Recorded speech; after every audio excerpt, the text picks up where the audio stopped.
Very good morning, students. So we are on same chapter, excess demand and deficit demand. And at the end of the chapter, we are discussing here some of the important terms used in the chapter. कि आखिर में हम chapter में use हुई कुछ important terms को पढ़ रहे हैं. First of all, full employment. What is full employment? क्या होता है full employment? Full employment refers to that situation in which aggregate demand is aggregate equal to aggregate supply.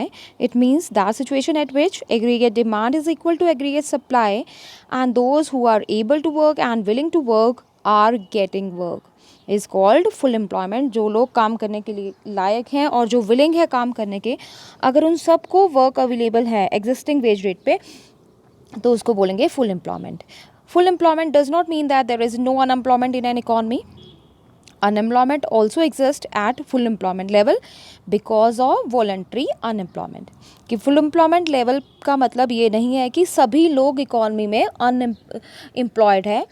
उस वक्त भी इकॉनमी में कुछ लोग अनएम्प्लॉयड हो सकते हैं, ठीक है, लेकिन वो किस टाइप की अनएम्प्लॉयमेंट होगी? वॉलंटरी अनएम्प्लॉयमेंट, ठीक है. So what is voluntary unemployment? Second term है वॉलंटरी अनएम्प्लॉयमेंट. क्या होती है? So voluntarily means as per will. कि if someone is unemployed with its own will, that is called voluntary unemployment. So voluntary unemployment refers to the situation when a person is unemployed because he is not willing to work at the existing wage rate even when work is available.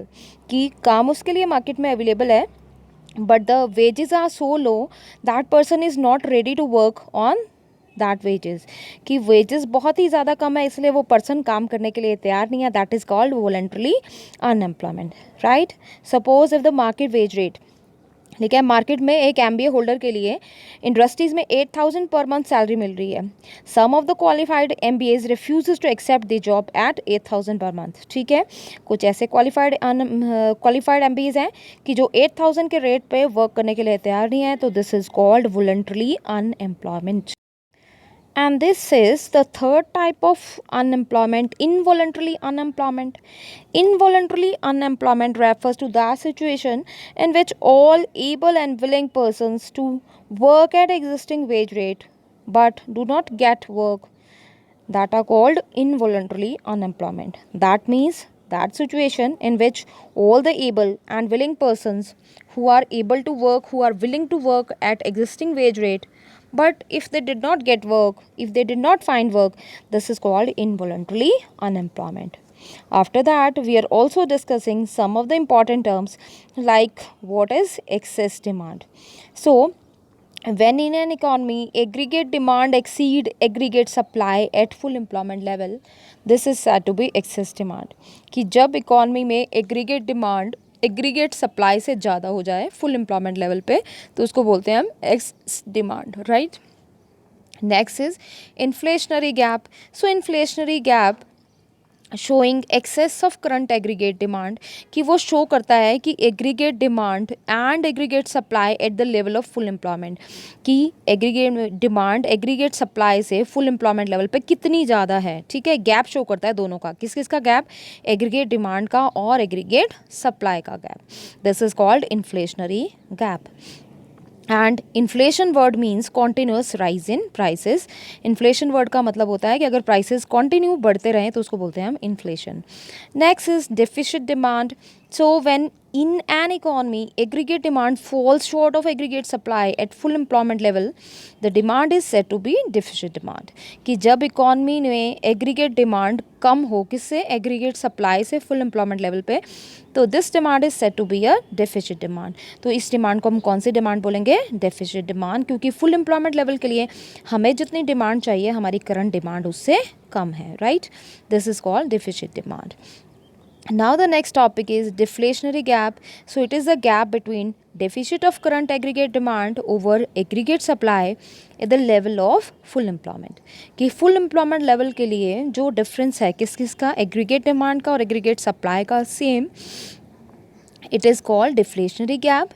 And deflation, the meaning of deflation is continuous fall in prices is called deflation, right. Now the next one is monetary policy. So what is monetary? Monetary term related to the money. That means it is the policy of central bank of a country to control money supply and availability of credit in the economy. कि ये वो policy है जिससे central bank economy में money supply को control करता है और क्रेडिट की अवेलेबिलिटी को भी कंट्रोल करता है, right? This is called monetary policy. After that, next is quantitative instrument or general tools of monetary policy. Same monetary policy के general tools. Journal, that means these are the instrument of monetary policy that affect overall supply of money. जो money की overall supply या credit की overall supply को affect करते हैं उनको हम कहते हैं quantitative instruments of monetary policy, right? Next is qualitative instrument और selective tools. So these are the instrument which use to regulate the direction of credit for to some specific sectors, कि ये कुछ एक सेक्टर्स में money supply को control करता है, not overall. Now the next term is bank rate. Bank rate क्या होता है? So it is the rate at which central bank lends to commercial banks without any security for purpose of loan. So collateral, it is कौन सा rate होता है bank rate? It is that rate at which central bank gives loan to commercial bank, कि वो rate जिस पे central bank commercial bank को loan देता है विदाउट एनी सिक्योरिटी, ठीक है, बिना किसी सिक्योरिटी के, उसको बोलते हैं bank rate. And repo rate, it is the rate at which commercial bank borrow money from the central bank, कि ये वो रेट है जिस पे कमर्शियल बैंक बोरो करते हैं मनी. किससे उधार लेते हैं? सेंट्रल बैंक से. Same for short period by selling their financial securities to the central bank. लेकिन रेपो रेट के लिए जैसे दोनों में डिफरेंस क्या है? बैंक रेट में सिक्योरिटीज़ नहीं रखी जाती है, बट रेपो रेट के लिए they have to put some securities in central bank. Now next one is reverse repo rate. Reverse repo rate क्या होता है? It is the rate at which the central bank borrows money from commercial bank, कि वो rate जिस पे central bank बोरो करता है money commercial bank से. यानी कमर्शियल बैंक्स के पास भी जब सरप्लस अमाउंट होता है पब्लिक का, तो वो कहाँ डिपॉजिट करवा देते हैं? उनको सेंट्रल बैंक में डिपॉजिट करते हैं, और उसी का हम बोलते हैं reverse repo rate. Next is open market operations. It consists of buying and selling of government security and bonds in the open market by central bank, कि जब सेंट्रल बैंक ओपन मार्केट में सिक्योरिटीज़ को purchase और cell करता है उसको हम बोलते हैं open market operation. So it consist of buying and selling of government securities and bond in open market. Next is cash reserve ratio. So cash reserve ratio is the minimum percentage of bank's total deposit which they are required to keep with the central bank. कि cash reserve ratio वो ratio है कि जो central bank को compulsorily कहाँ रखनी, commercial bank को compulsory central bank में डिपॉजिट करनी पड़ती है, ठीक है. कि लाइक अगर कमर्शियल बैंक के पास 1 करोड़ रुपए डिपॉजिट है तो उनको उसका 10%, दैट मीन्स 10 लाख डिपॉजिट करने पड़ते हैं सेंट्रल बैंक के पास. That is called cash reserve ratio. After that statutory liquidity ratio. So it refers to the minimum percentage of net total demand and time liability which commercial bank are required to maintain with themselves. कि statutory liquidity ratio वो ratio है जो commercial bank को अपने total deposit का अपने पास cash रखना पड़ता है, ठीक है. कि अगर एक बैंक के पास पब्लिक ने 1 करोड़ रुपए डिपॉजिट करवाए तो उनका बैंक को उसका 20%, दैट मीन्स 1 करोड़ का 20%, 20 लैक्स अपने पास कैश रखने पड़ेंगे बिकॉज टू पे ऑफ द लायबिलिटीज़.